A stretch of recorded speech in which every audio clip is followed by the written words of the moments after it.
Okay, welcome to the first edition of Amy Dating School.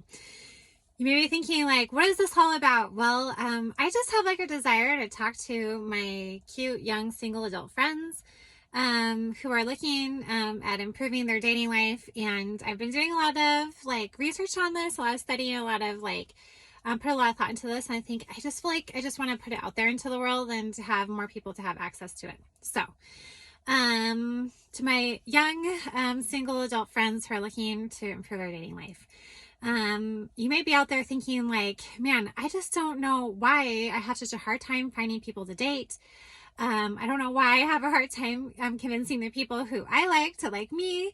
And sometimes it just feels like, there's just not a lot of options out there. And I want to just tell you that the problem is not, and this is going to surprise you, the problem is that there's not a lack of people out there that are going to be great for you. That is not the problem. In the famous words of Jack Sparrow, the problem is not the problem, it's your attitude about the problem that is the problem. Okay, so you're thinking, all right, wise guy, what's the problem with my attitude? Well, I'm not talking about like having a bad attitude. I'm just talking about changing your perspective.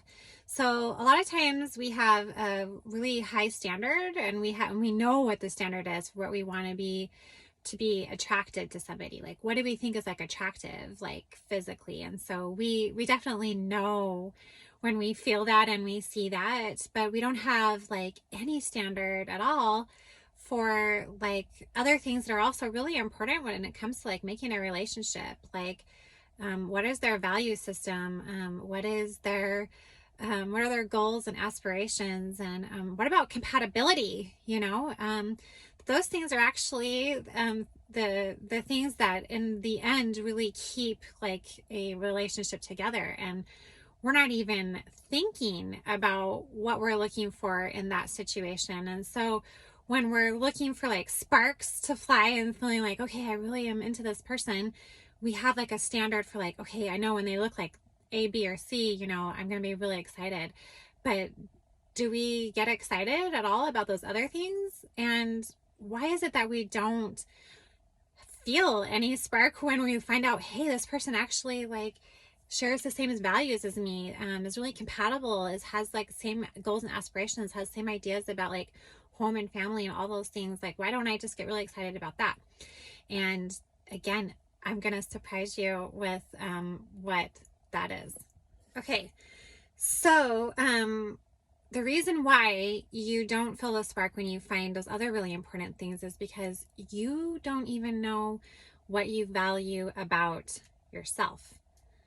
You are not completely aware of like what makes you a valuable person to date. You're saying, well, yeah, I do. I'm really cool. But really, like, I want you to think about this, okay, here for a minute. So if you think that what you have to offer, is the way that you look, you are going to lead out with that, which, maybe you'll end up, being like Flynn Rider on Rapunzel, where he's like, hey, how you doing? And you might lead out like that. Okay. You guys all know people like that. They're creepy, right? So you're thinking like, I don't do that. I'm not like that. But really, there's a flip side to that. If you think that the most valuable thing that you can find in somebody, that's the biggest spark you can put into somebody and find in somebody, is that they are really, really cute, right? So what do you do to yourself? So you think to yourself that that's the way that people are going to value me. And so if you don't think you look good, you are not going to talk to certain people. You are not going to stick your neck out there. And you are not going to go to certain places or do certain things, or, be willing to try, different people out, because you're going to say, okay, well, they're going to value the most about me the way that I look. And so since I think that about other people, I know that that's what they're going to value about me. And so I'm going to have to hold back because I don't feel good enough. Okay, so we do that to people, right? So we assume that they're going to only value us for the way that we look. And so we hold ourselves back. And then we never get to know them. We don't give them a chance to get to know the other things about us that we value about ourselves. And we limit the number of people that we get to know, and we don't take opportunities to let people know other things about us. Like, I'm more than what I look like, right? You know that about yourself, but are you letting other people know that about you instead of leading out, and you don't even realize that you're leading out with the way that you look, and you don't even realize that that's kind of what's happening. And it's because you don't understand your value as a human being, and you don't know what matters to people about you. And you can say to yourself, well, okay, so what do I lead out with then? Like, do I show them like I'm really super talented, like I'm really good at sports, I'm really good at dance, or I'm really good at singing, whatever it is that you think that your talent is. And you may think, okay, so if I really showcase that, like, or I'm really good at my job, I'm really clean, I always keep my house like really, or my room or apartment really organized, should I lead out with that? And again, all of those things are really great, and it's really great to learn those things about people, but you haven't quite got to the center of it yet. Okay, so what should be at your center? All right, I'm going to tell you this is what you need to start learning to value yourself really importantly for this. It's got to be something that you can center your life around. So just like think to yourself, like, can you center your life around a clean house? Well, I mean, I guess you could, but I mean, you can think of people who are like that. I mean, are they really that fun to hang out with? Okay, you could center your life around entertainment. People do that too, but you also know people who are centering their life around entertainment. And you may think of yourself as an entertaining person, but we all know that that's like, I mean, you can't always be entertaining all the time. And so what are you going to do when life is boring? And it has to be boring sometimes. It's not a sustainable idea that you could just be entertaining all the time. You know, that's not sustainable. So first of all, it's got to be realistic, and it's got to be something that you can maintain. And the last thing, it's got to be really important. Like, what's so important?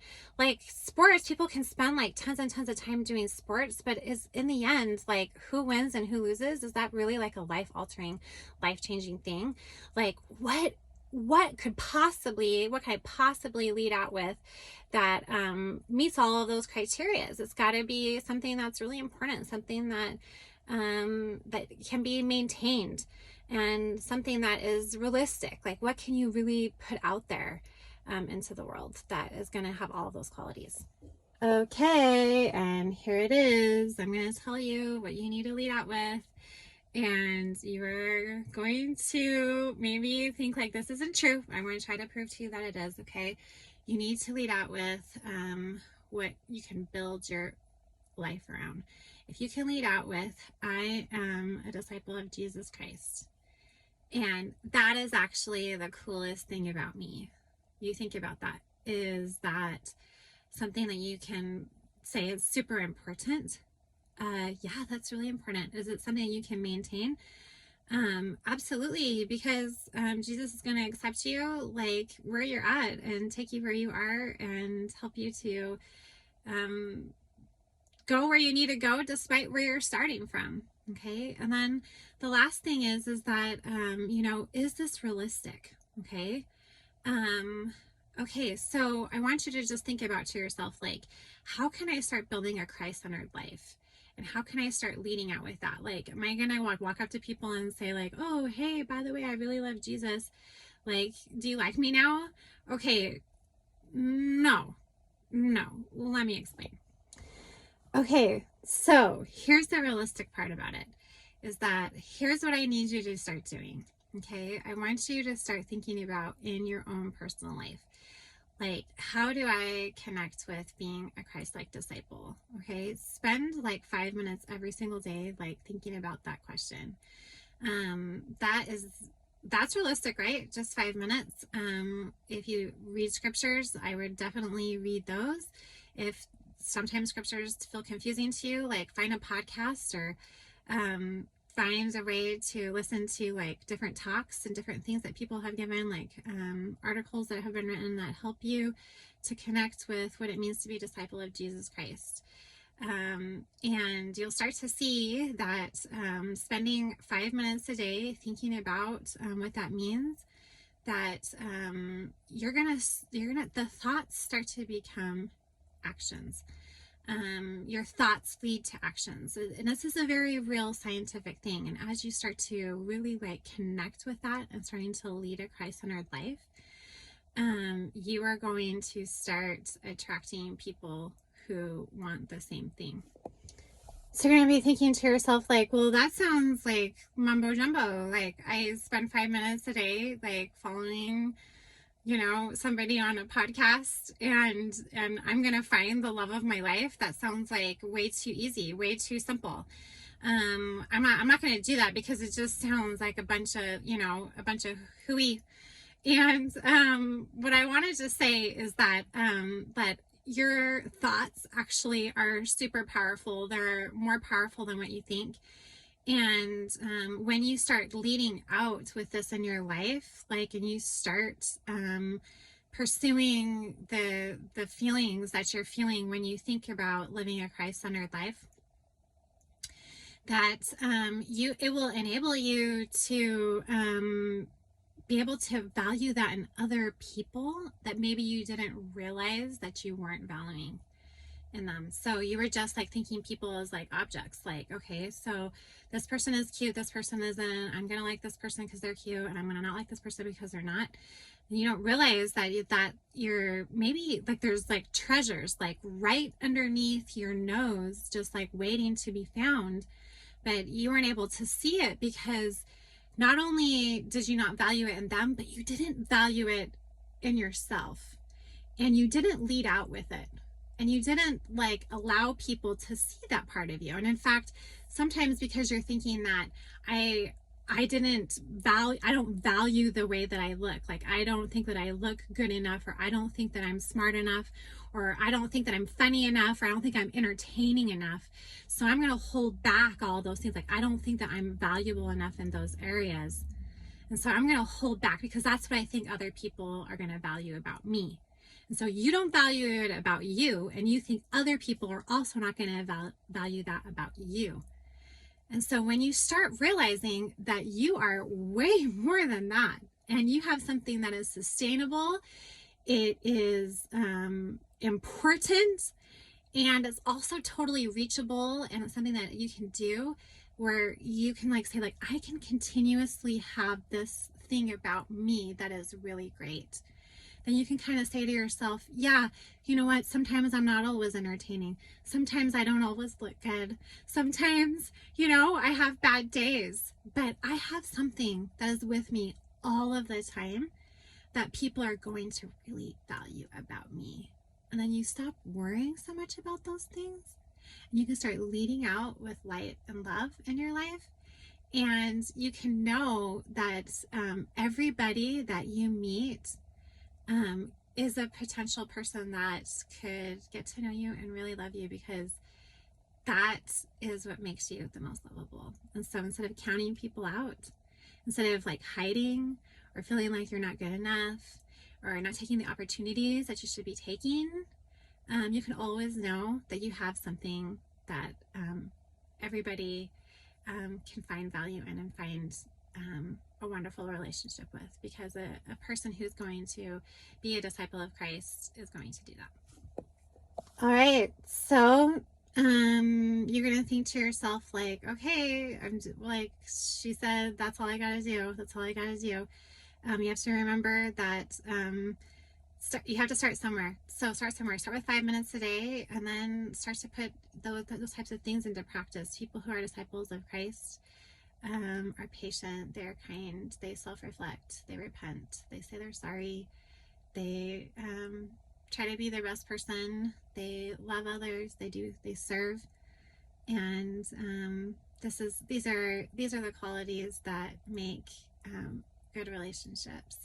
And so as you continue to foster that, and you continue to like work on that, and you're gonna start to radiate from the outside in. And I honestly, like, you're gonna start seeing people like differently. You're gonna see yourself, and it's because you see yourself differently. And People say oh, I know there's like a joke, like, oh, you're gonna love them because they have like a sweet spirit, like that's kind of like a joke. But I just want you to know that that it is not a joke, and that people are going to start to see value in you when you see value in you. And I urge all of my single adult friends to really find what's at their core, what's at their center, and to put Christ at the center. And if you build your life around Christ, and you build a life around wanting to follow his teachings and follow his example, and to spend time thinking about that every single day, that your self-esteem is going to glow, and your ability to lead out with that, and to feel like, okay, I am super valuable, I am wonderful, anybody is lucky to have me. And those feelings will be so strong that you will be like a people magnet for real. So anyway, I hope that you guys all have a great day, and I hope this advice helps you. And I love you all. Goodbye.